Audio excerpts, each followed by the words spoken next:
Hey, everybody. Welcome to Making Connections. This is your girl, Aly. I hope all is well. Everybody is having a great day. It's good to be with you all again. We do have a guest with us. She is on audio only, but she is here. So I want you guys to know that.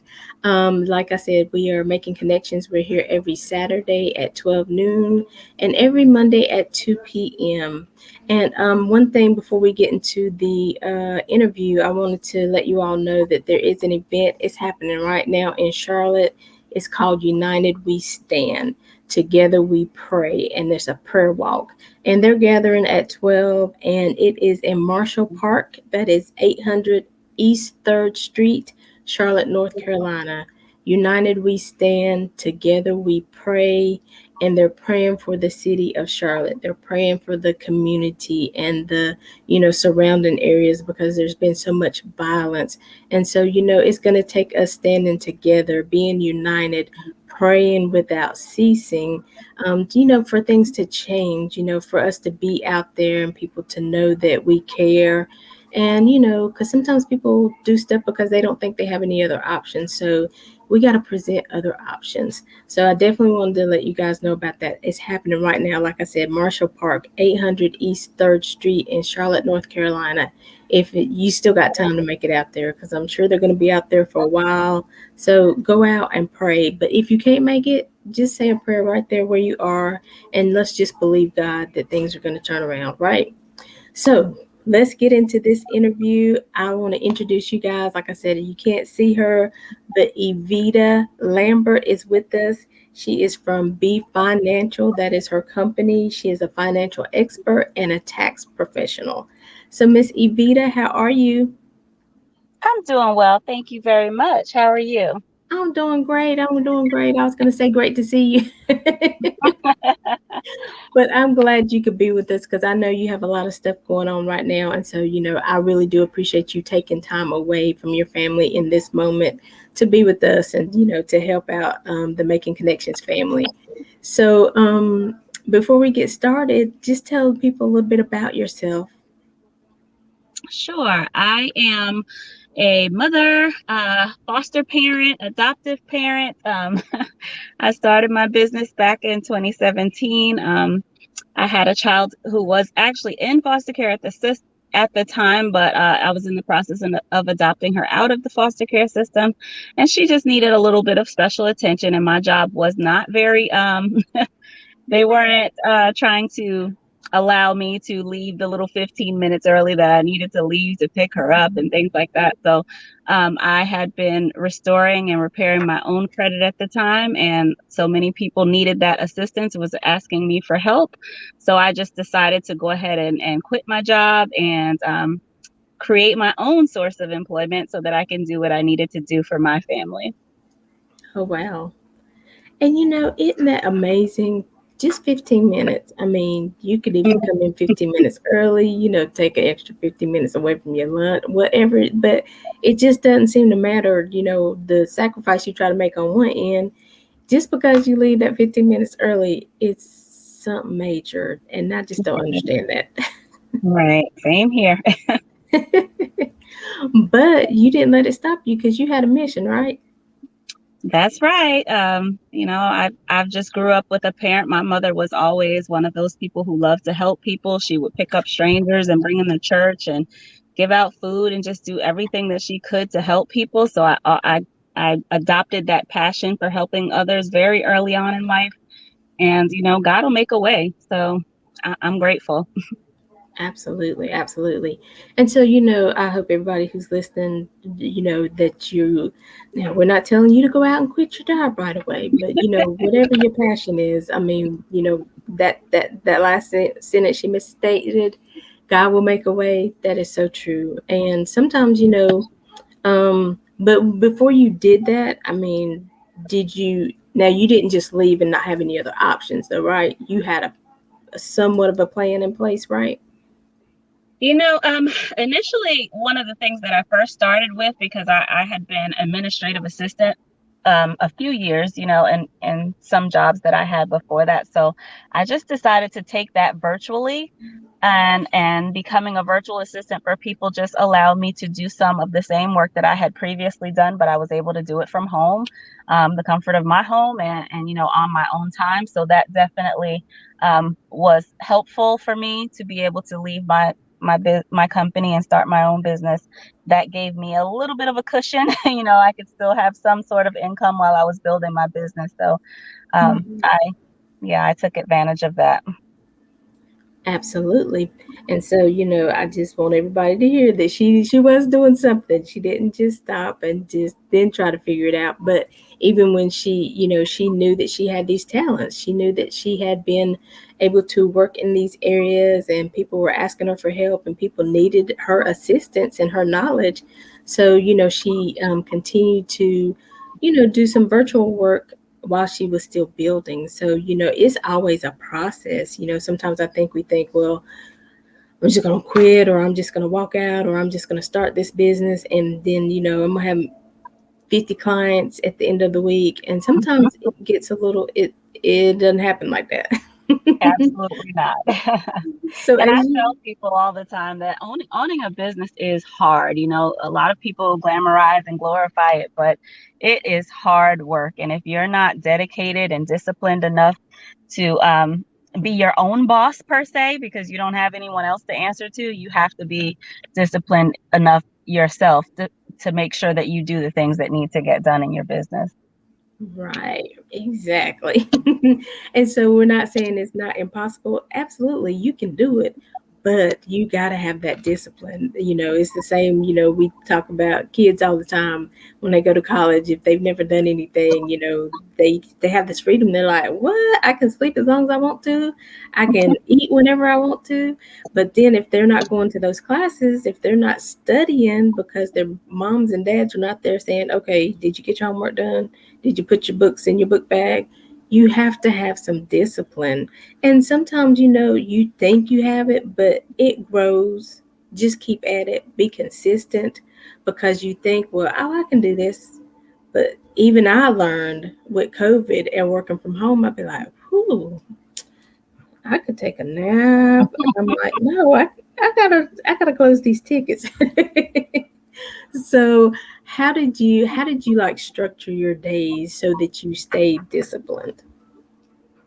I had to get a journal, and I had to get a calendar, and that calendar has become my right hand, my assistant almost. I have to the night before just make sure I write out my days. Sometimes I plan my weeks in advance, but I definitely have to brain dump at night and write everything out and plan my next day. Otherwise, I will be like either like you said, taking a nap or taking my child somewhere. And I decided to homeschool her because that was the best option for her. But yeah, definitely just writing those things out, making sure you have a calendar set, and you time block those things that are most important that need to get done on a daily basis. Right. And that is one of the selling points, for being an entrepreneur. You have time freedom, and all this good stuff, but you have to also put in that work so that when you have that free time, you can enjoy it. You're Right. not stressed out thinking about, oh, well, I didn't get this done. Well, I need to do this. No, but if you work it right, oh, you will have time freedom. And as and in the beginning, you're going to be working more than you have free time.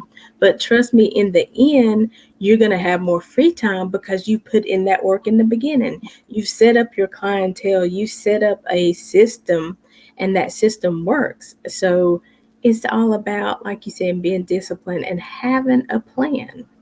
Right. So tell us more about what it is that you do.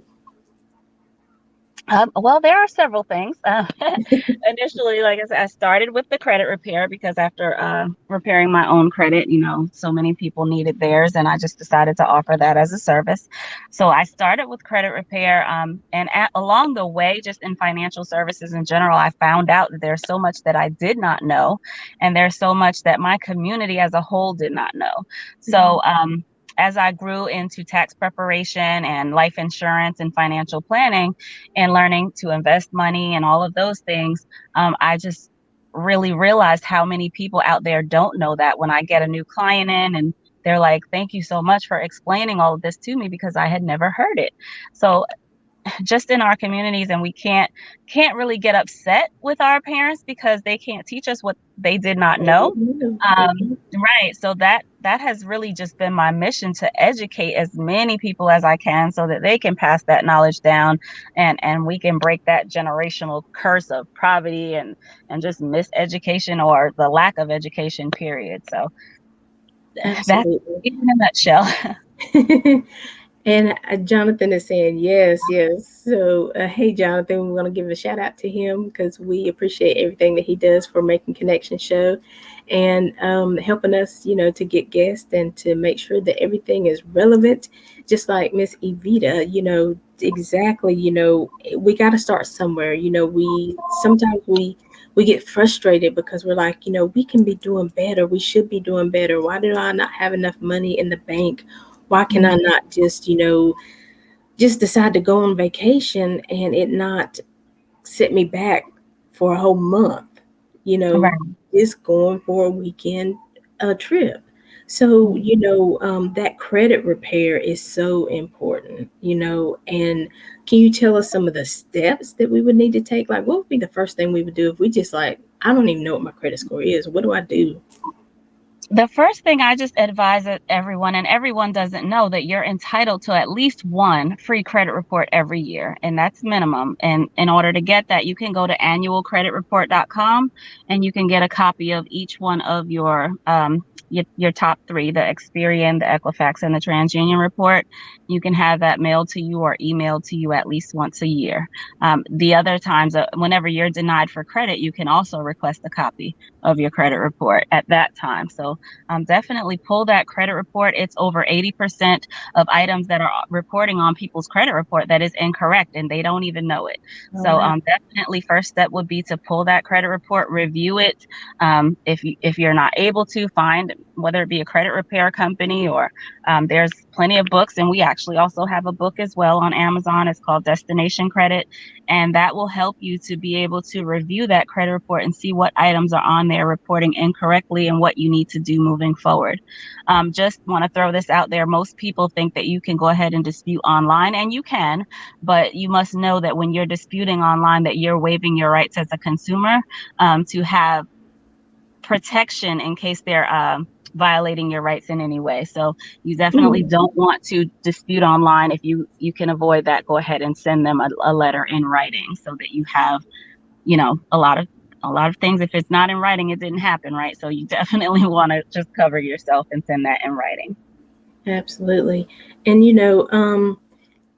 like that, like you said, because everybody's online now. Everybody wants you to do everything online. You would Mhm. think, well, I just go online. Well, I emailed them and I told them, or I sent this Mhm. to their site. But even that information, everything in writing. Now, you are so right about that. I've learned that over the years. Let's just put it on paper. I don't care if we're friends, if we're family, co-workers. Let's write this down. You write down what you said you're gonna do. I'm gonna write down what I said I was gonna do, and then it's for the best for the both of us. Right. So yeah. So like, what is a good credit score? Like, I mean, I know there's different levels, and then like there are some levels where you can get a car, but you're gonna pay like this big interest. But then there's credit where they lower your interest. So like, what's a good balance? Well, I think a good credit score is around the 670 mark. That's, I wouldn't say excellent, but it is a good start. You're out of the average and the fair area, so you want to be at least around a 670. Depending on what you're trying to do, you can get a mortgage at a 640, and even some plans at a 580. But you just have to be really careful because those interest rates with those lower credit scores are Yeah. very high, and could mean you paying over an additional $100,000 over the life of your loan just because you didn't have a good score. So if you can wait, Mm, get that mm. score up, and that's also your cars. People are paying triple the amount of what the car is worth just because you have a low credit score, and that interest rate is killing us. So definitely, if you can wait and get that score up, I would advise you to do that. Did you see me scratch my head when you said the extra 100,000? I was like, what? Yes, ma'am. And sometimes people do. They think but I need a car because I gotta have my kids. Take them to school and stuff. So a lot of times it is that my car just broke down and I gotta move, and so I gotta take this high interest rate. But even if you are at that place in time and you have to do that, still start working on your credit, and so hopefully in the next year or so you can refinance that car. You know, um, Absolutely. and get the rates down, right? That's possible, right? Absolutely. That is correct. I would give the exact same advice, so that's perfect. I mean, because people, that you think once I get this, I'm stuck, and I got to pay this $700-800 for like 7 years. That's a lot of Mhm. money. It So, is. we gotta start moving. We gotta start thinking out of the box. We can't just be like, I'm just gonna go to work and I'm just gonna do what I can do. No, we gotta take some strategic plans. So even in trying to work with our credit, what would be some other advice that you would give, as far as savings or working on credit or anything? As far as credit, I would definitely advise. I'm sorry. No, I was saying, hey Tammy. She said, good afternoon. Oh, okay. So as far as the credit goes, I would definitely advise if you have credit cards, keeping those balances low as possible. Your utilization is very important, and they're taking a look at how much of your available credit that you're using. So we don't want to be maxing out cards and go over maxing cards and things of that nature. So keep those balances low. Don't apply for a lot of credit because all of those inquiries add up, and that also makes your credit score decrease. So those are things that we need to be mindful of. Another thing would be your credit mix. So you want to make sure that you have credit card, a loan, or something of that sort. When maybe it's a car loan or maybe it's a home loan, something like that. That credit mix is also important in giving you the highest amount of points in your FICO score. So those are some good things to know. And as you said, if you have anything, whether it be a car or even a home, you can refinance that rate down and you can take that money and start investing that money or using that money toward life insurance for your family. So it's definitely important to learn other things that you could be doing with that money as opposed to just throwing it away on interest and things of that nature.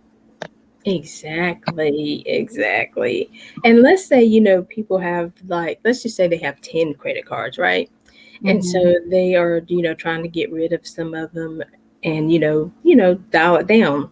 So, what I've always heard was a good practice, and you can tell me if you think so, is that, as you pay those off, continue to use that money to, say you pay one off, but you were paying this 10th card $50 a month.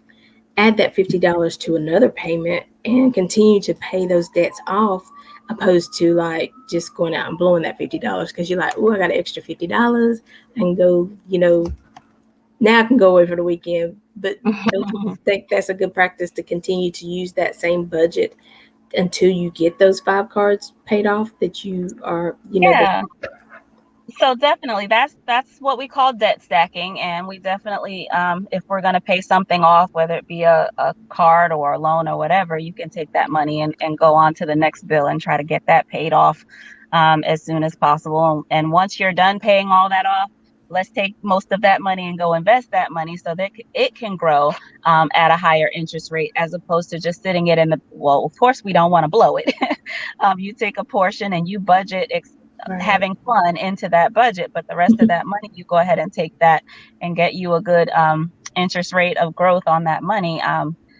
As if you leave it in that bank, you're making less than 1% on interest on that. But if you go ahead and invest that, you could be making 12, 13% growth on that. So you definitely want to be careful with where you're putting your money. Don't put it under a mattress and don't just sit it in a savings account. Put it somewhere where it's going to grow for you. You mean my mattress is not gonna, No, it's not gonna ma'am. multiply? You put $10 under your mattress. 100 years later, have your kids find it in that mattress, still going to be $10. But if you $10. go invest that for your kids, you can have a substantial amount for them. So definitely invest if you can. Yeah, so Tammy, hopefully we answered her question, but she was saying, is it good to pay off a credit card? Um, it depends. It depends on what your credit goals are. So if you're trying to build credit, I wouldn't pay off a credit card. I would pay down that credit card around leaving about 1% on it. And the reason for that is when you're looking to build your credit and you're looking to purchase homes or buy cars or whatever, these lenders are looking to see if you're using your credit responsibly, not that you're not using any credit at all. So if you paid off all your credit card debt and you don't have any bills whatsoever, then there's no way for them to measure whether you're going to be responsible on a monthly basis paying a mortgage or a car or something to that effect. So definitely just pay those bills down, leave about 1%. We say about 1 to 5 because that's what FICO is looking for. But some people tell you make sure that it's under 30%, around 30%, but 30% is not getting you the highest amount of points in that category on your FICO score. So definitely, if you can get it down to 1, let's get it down to 1, but at least under 5%. Okay. And see that, you would think, well, they'll see I paid off this credit card.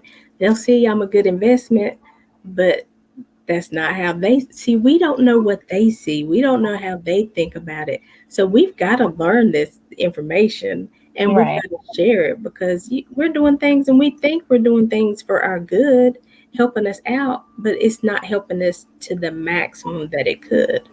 Yes, ma'am. So Yeah.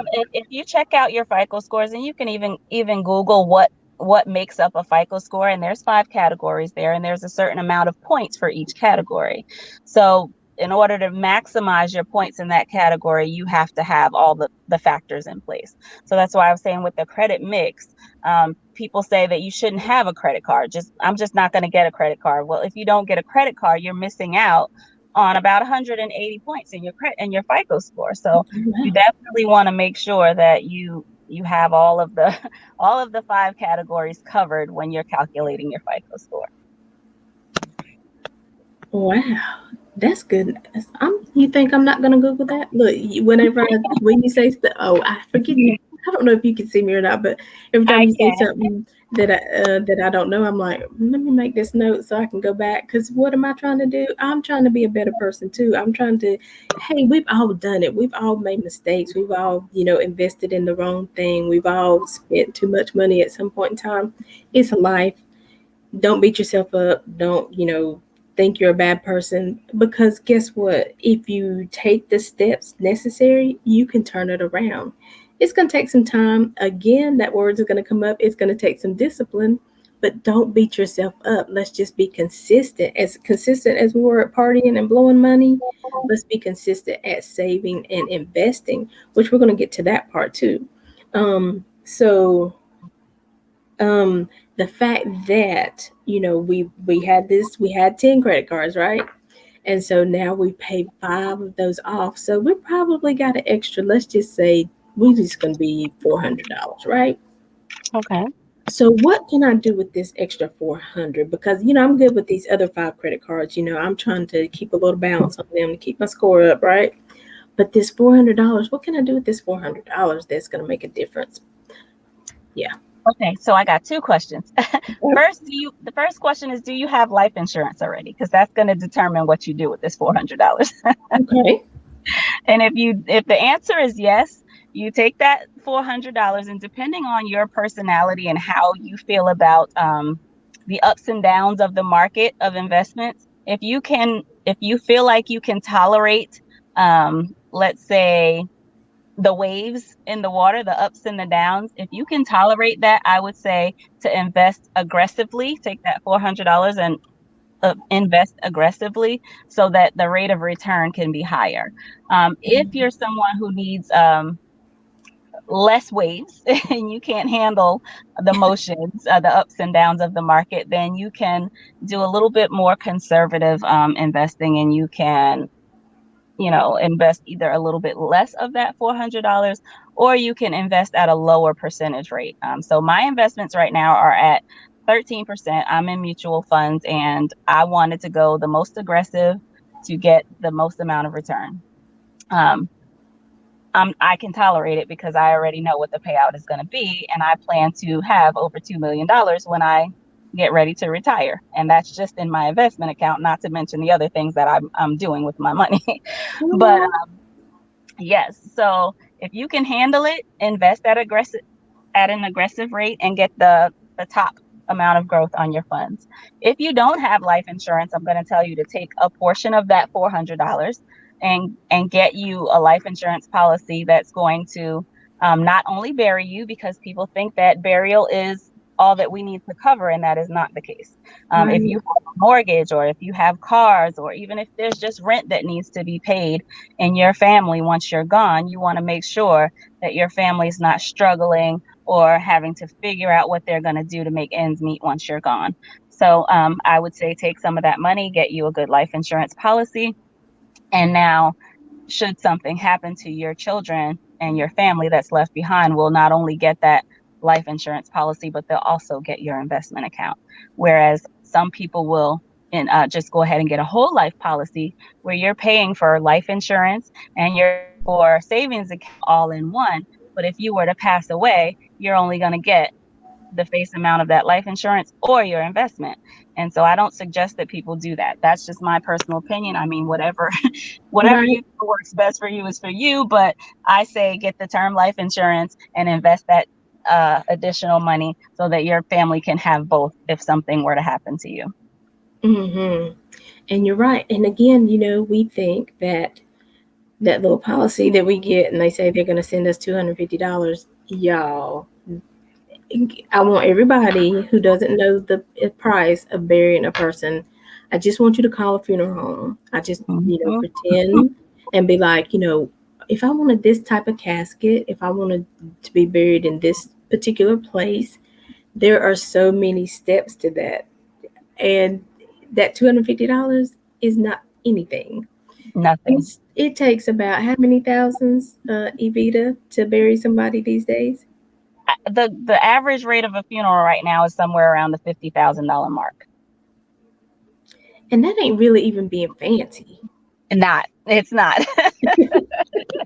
That's not. So, in my opinion, I don't even want to be fancy. Let's be honest. Like, you don't need to be fancy. Take my money and live. I need my family to be able to live comfortably. But I will say that most people think that all we have to do is get a GoFundMe, and yeah, GoFundMe is not. It's not going to bury your family. You'll be lucky if it'll cremate your Right. family member. So, I just I try to tell people, think beyond the burial, because I need to leave a legacy for my children, and I don't want to be that parent that leaves mounds of debt for my kids. I want them to have a leg up, because let's just be honest, our counterparts, they're making sure that their kids are taken care of, and not only that they're taken care of, but that they have an advantage starting out in life. So I Mhm. want to do the same for my children. Exactly. And just saying that, because how many times have we heard one of our counterparts, that's a good way of saying it, Hmm. say that for a wedding present, they got a home. They Hmm. got land to build their home on. They got Right. a $10,000, advance on whatever they needed to start their journey in life. Right. Yeah, we can do that too, y'all. We can do it. It is available.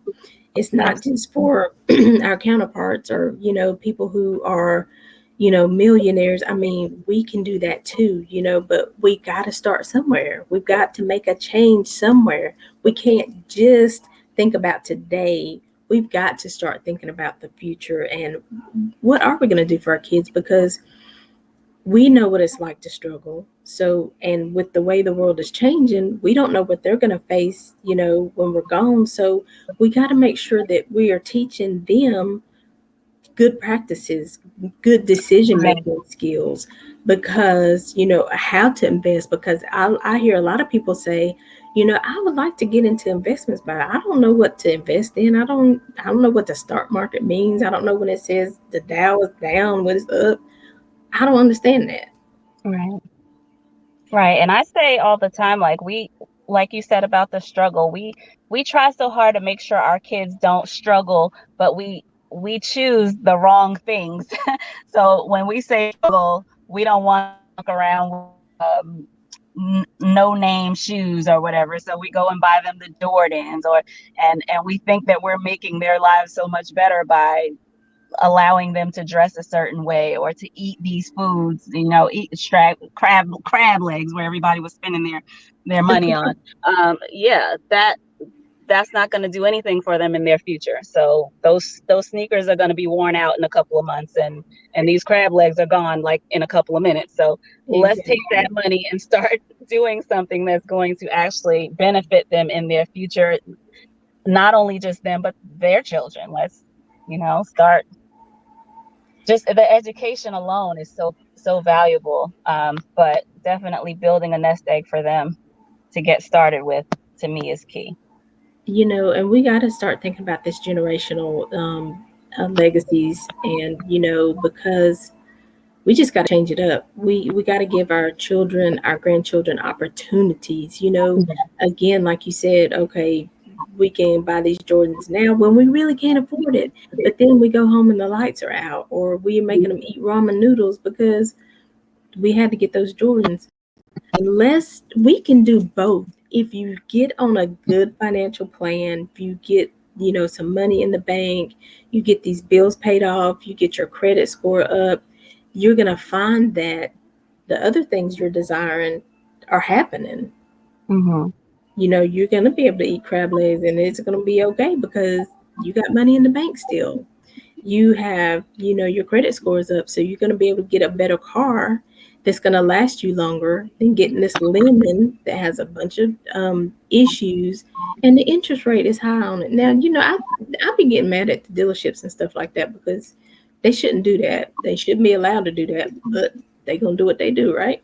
Right. And there's that goes even for life insurance. So many of these policies, if you read them, you will find out that they are just ripping you off, and it's 100% legal because it is your job as the consumer to educate Mhm. yourself and to read. And if you don't do that, they can take full advantage of your ignorance or your lack of knowledge or the fact that you just don't want to read, and they can do whatever they want to us. So it's vital that we learn to just educate ourselves, to read as much as possible, to not just go sign anything just because we feel like we want it at this moment.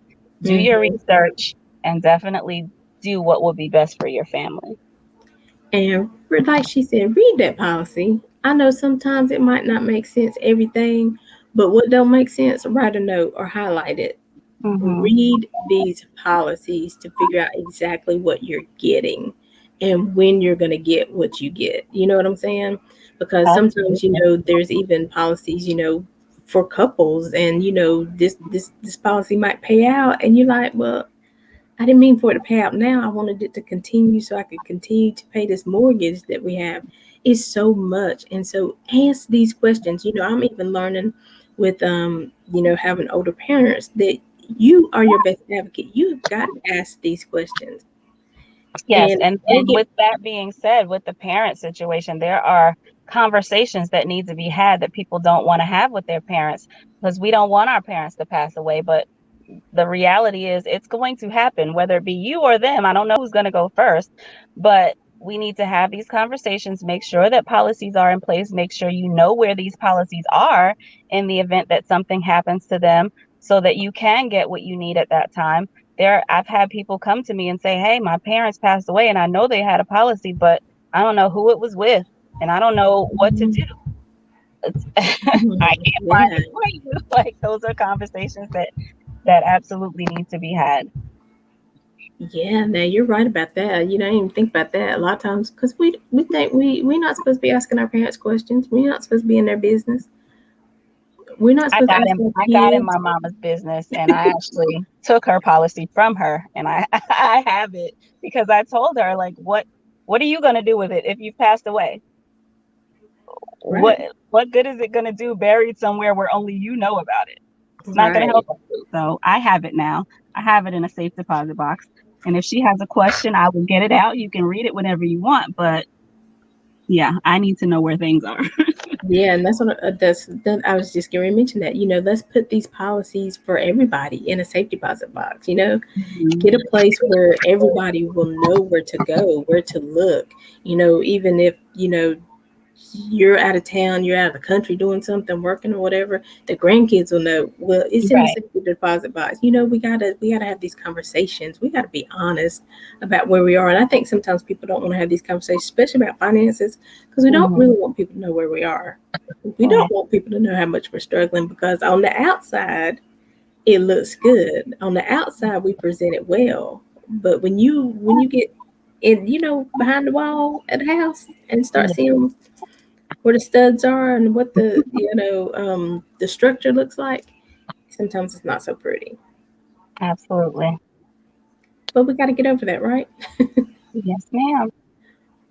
So what we're going to do real quick is we're going to take a real quick break, and everybody stay with us because we got more from Evita Lambert of B Financial.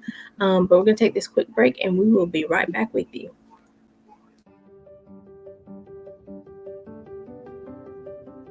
What is financial literacy?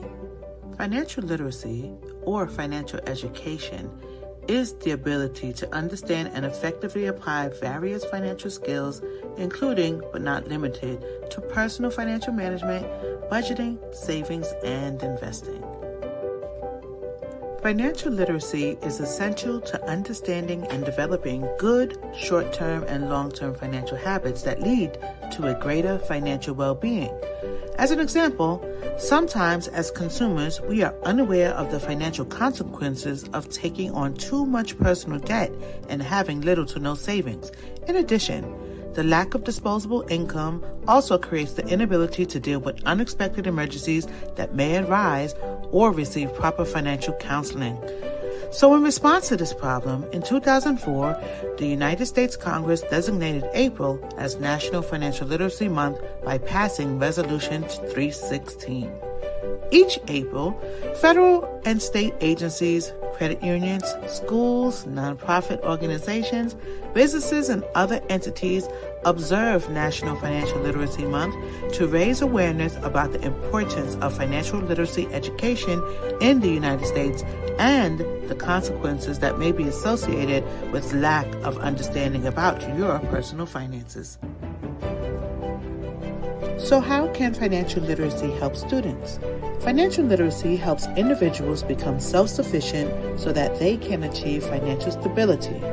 By being financially literate, one can be efficient with their finances and hence achieve more goals and maximize the value of their income effectively.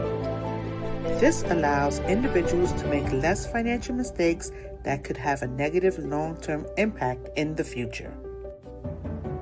Throughout the month of April, NYU's Financial Education Department, along with the Student Link Center, will be providing videos to help you gain insights on several essential current financial topics. Make sure you check out our Financial Literacy Month series to learn more about how financial literacy education affects you.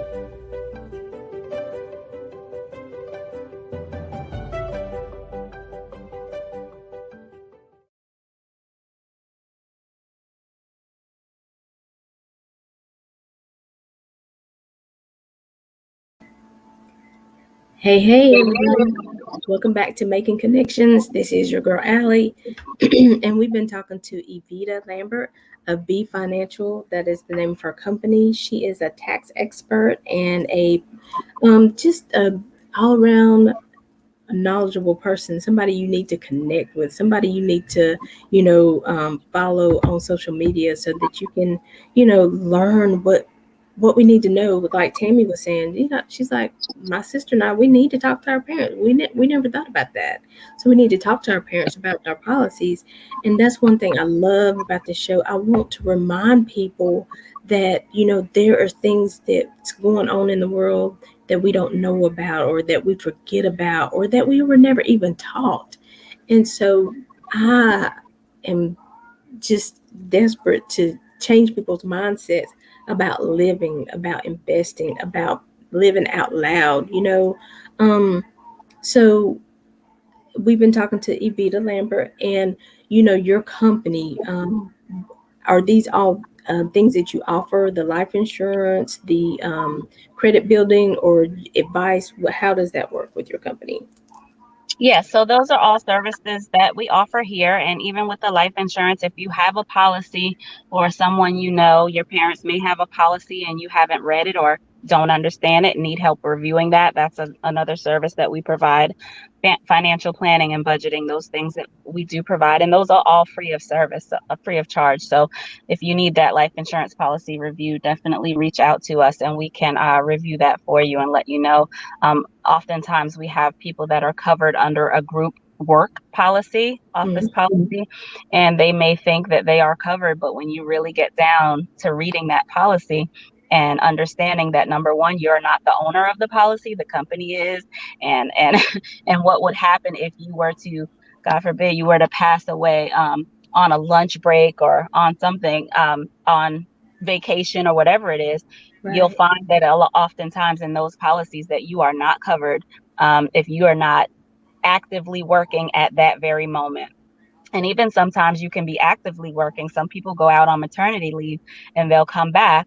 And if you're not back for 90 days, then you're not covered. And people just don't Right. understand what their policies are saying. So you definitely want to get an outside policy that you can control and that you know what's happening in the event that something happens to you.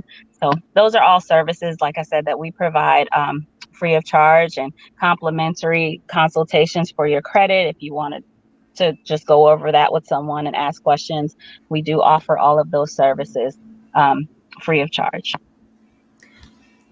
Y'all keep hearing y'all seen those commercials. I don't even know who it's for. That's funny. Talk about free, free, free. You hear all the time she said free.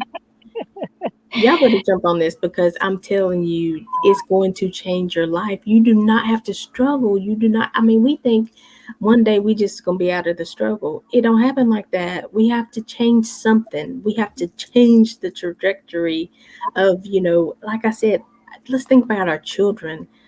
And if we don't educate them and they're not getting the education in schools, it's going to be the same struggle for them. So we have Mhm. to change something. We have to do something different.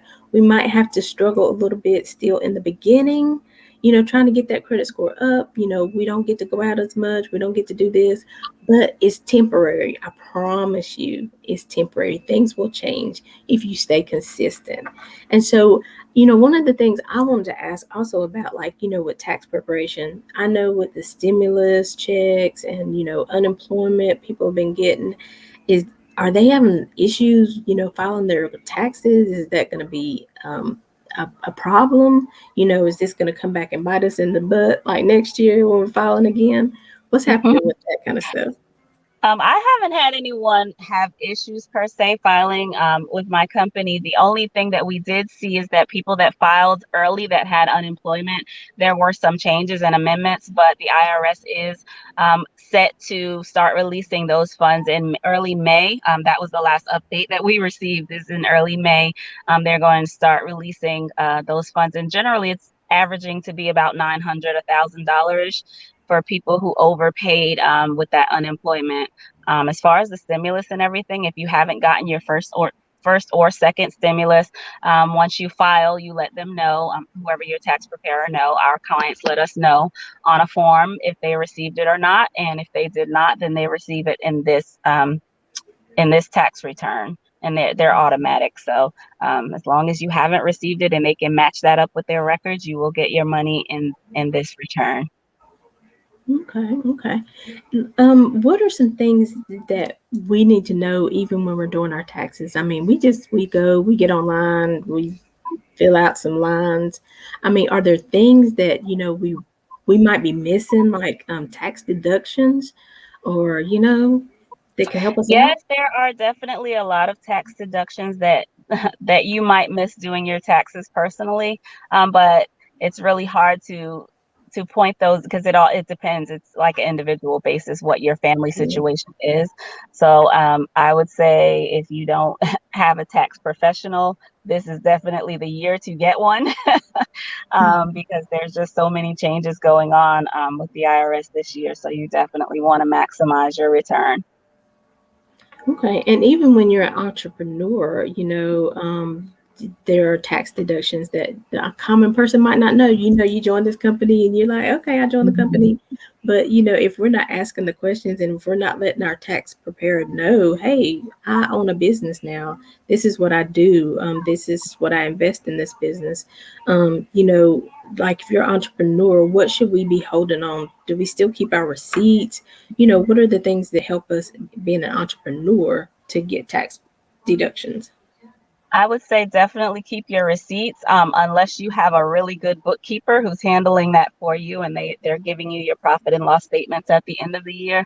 Um, then you don't really have, or if you know QuickBooks yourself and you're able to create that profit and loss statement yourself, then you don't really have to hold on to the receipts because everything is showing in your business bank account if your business is properly set up.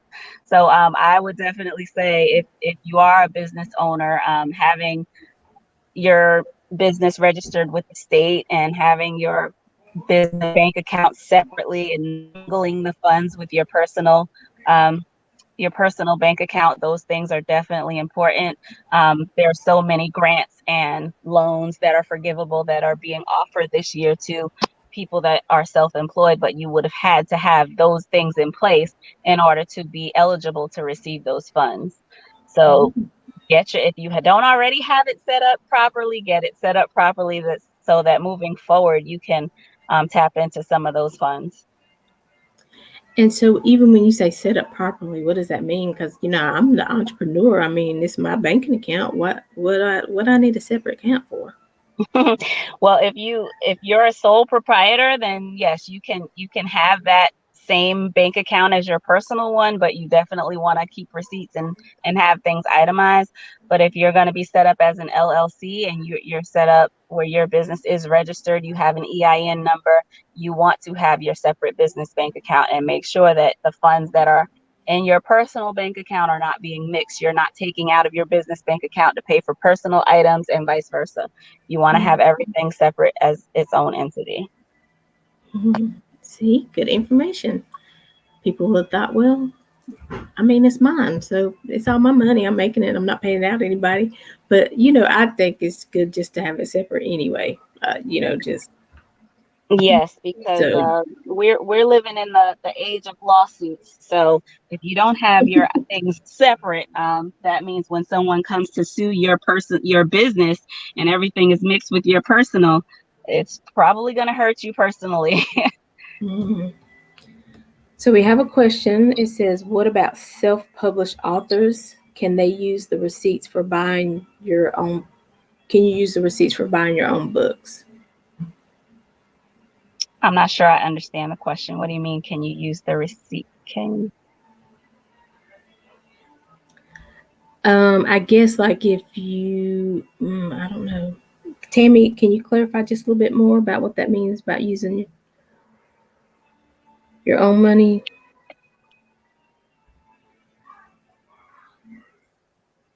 Maybe to replenish their for tax purposes. Oh, like for I guess if you're a published self-published authors and you have receipts like where you bought your books and stuff like that, can you use those for tax purposes? Will that help you get a deduction? Is that right, Tammy? so, so when you're a self-published author, do you have a business set up separately for that, or are you saying that you're using your own money for everything, your own money to purchase the books and you're getting paid into your own bank account?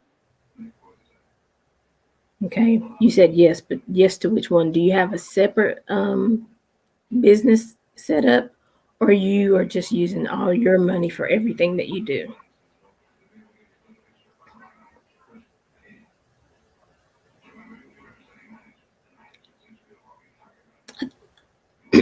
Let's Can we answer both so we I make think sure? in this case, if I'm understanding this correctly, I'm thinking that maybe she's a sole proprietor and she's a self-published author who's using everything out of her own personal account and getting paid into her own personal account.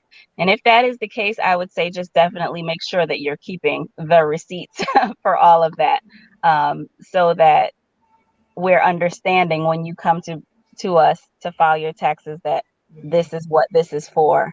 and you have really good records of that. Okay.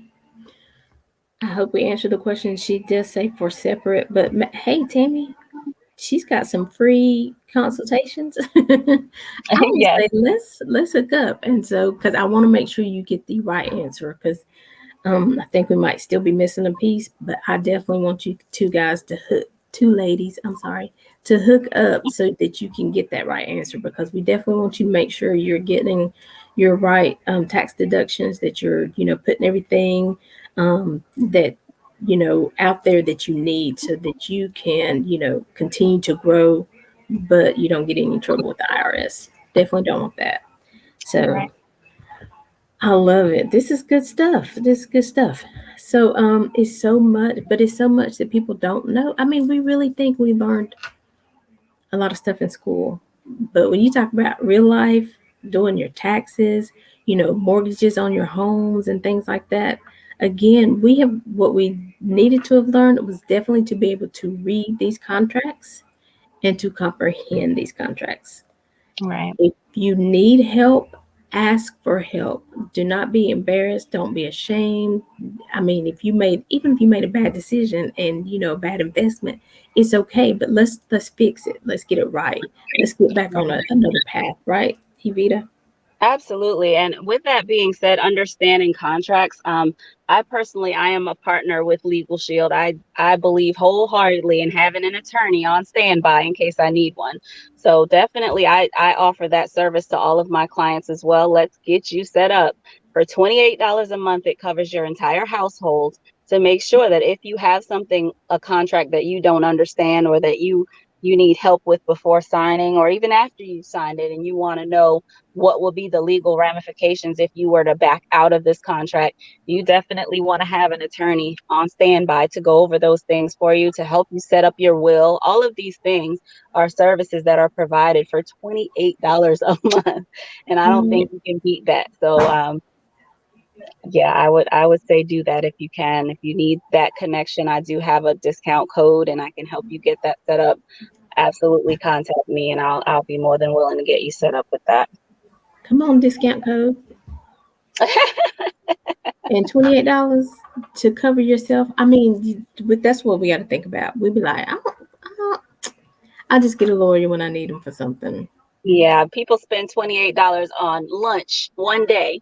So let's think again long term. Think and like I said, it covers your entire household. So if anyone needs anything, and believe me, you say that, but when it comes time to get a Come attorney on, on retainer, or come you on. need one, the 25,000 minimum is more like it rather than yeah. And I'm Exactly. sure most of us don't have that laying around. So Mm-mm. And like she said, I mean, they help you build wills and stuff like that. I mean, it's so much that, we don't have to do this by ourselves. We're in this together. We're helping one another along the way. Whatever information I have that I can share with you, I'm here for that. Whatever absolutely. Evita, the information that she has, I mean, she takes it to a whole nother level and she's willing to help. Definitely reach out to her. So, Evita, I'm going to take another small break. When we come back, I want you to tell people how they can follow you, how they can reach out to you if they need more advice, and then leave us with the last word of advice or encouragement or wisdom. Okay. Okay. Thank you for being such a wonderful listening audience, whether you were listening live or on the replay.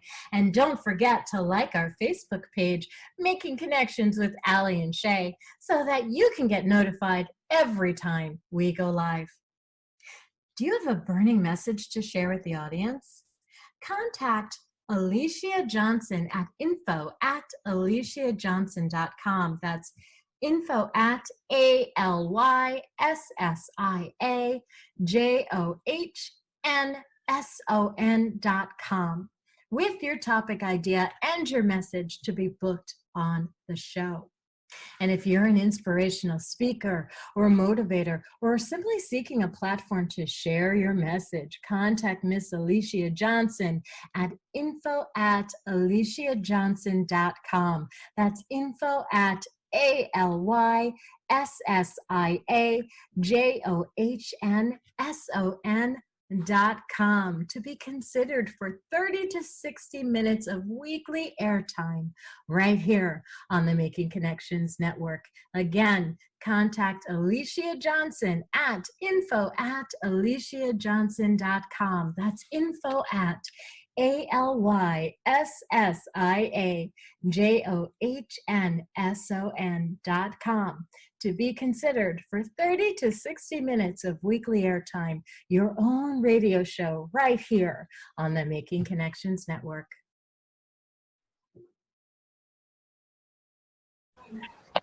Hello. Welcome back to Making Connections. This is your girl, Aly. You guys know we are here every Saturday at 12 noon and every Monday at 2 p.m.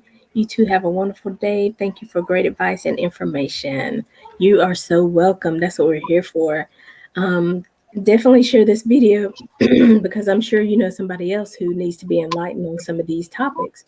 So definitely share this video, share this information because we've got to do it differently because times are changing and so we got to change and we got to be ahead of the game. Thank you, Miss Evita. Thank you for being with us. Thank you for sharing your knowledge. This is Evita Lambert of B Financial. She's going to tell you in just a minute how you can reach out, how you can follow her. But don't be ashamed. Whatever you go to her, say, I don't care if you go and you say, I got a 300 credit score. She ain't gonna tell nobody. She ain't gonna come back and be like, Aly, so and so called and said, she's not gonna tell me. That's between you. She's here to help you. We've got to get our credit scores up. We've got to start getting some money in the bank, savings, and investing. That's a whole nother topic we didn't really cover that much today, but there's a whole nother topic with investing and the different type of investments. Um, like she talked about, even with Legal Shield and covering your family, in case something happens, you have a lawyer on retainer. So many things that we can do to make sure that our families are covered and taken care of because we're not going to be here always, but we need to, continue to be a good example and help our children to make wise decisions when they become adults. So, Miss Evita, thank you so much for being with us today. I definitely want you to tell people how they can follow you and reach out to you. Thank you so much for having me. And wow, you just really summed it up and said pretty much everything I would say. Oh, But sorry. I can be followed on Instagram. It's at B Financial LLC. The same on Facebook. It's at B Financial LLC. I'm also on LinkedIn. It's Evita Lambert. It's YVETTA LAMBERT. My website is contact at bfinancial.com. So you can find me on any of those outlets. You can give me a call in my office. I'm usually there Monday at 8 a.m. It's 800-587-4380. Yes, definitely reach out to me. Again, all of those consultations are complimentary to you. So if nothing else, have the conversation, get your questions answered, and hopefully we can get you on a financial plan, a savings plan, an investment, life insurance. Just will make sure that you can get set up. If nothing else, get the information so that you can plan for it. So Right. I'm here to assist in any way I can. Awesome. Thank you so much. And like she said, let's just have a conversation so we'll know where to go. You might not be able to buy that house, next month, but you can have a conversation so you know what steps you need to take to be able to buy it within 6 months. So let's get on that path. Let's, have those conversations. Let's just be honest about, where we are, what we've done, and let's change things around so we can live a better life. So our golden years can truly be golden. We don't have to be, still working when we're 75 because we just trying to pay the light bill. Should be like that. So, any last words of advice, Miss Evita? Yeah, just definitely, like you said, we shouldn't have to live like that, and I don't believe that was God's intention for us to work until we can't work anymore, and Right.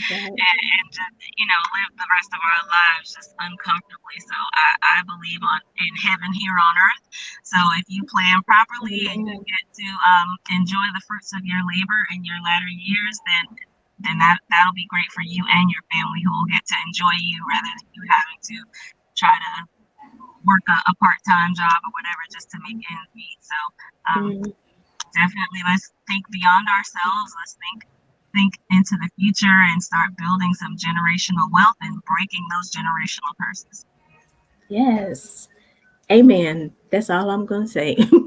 Follow us. We're making connections on Facebook and Instagram. I definitely, when I post the video is already there, but I'll go back and edit it so we can have the website and the contact information for Evita. And so we, like I said, are here every Monday at 2 p.m. and every Saturday at 12 noon. Follow us, set the notification so you know when we go live. And until next time, thank you guys for joining us. Thank you, Tammy, Thomas, and thank you, Jonathan, for the connection. And until next time, we're leaving you with love, positivity, and good vibes. Have a good day. Thank you, Evita. Thank you.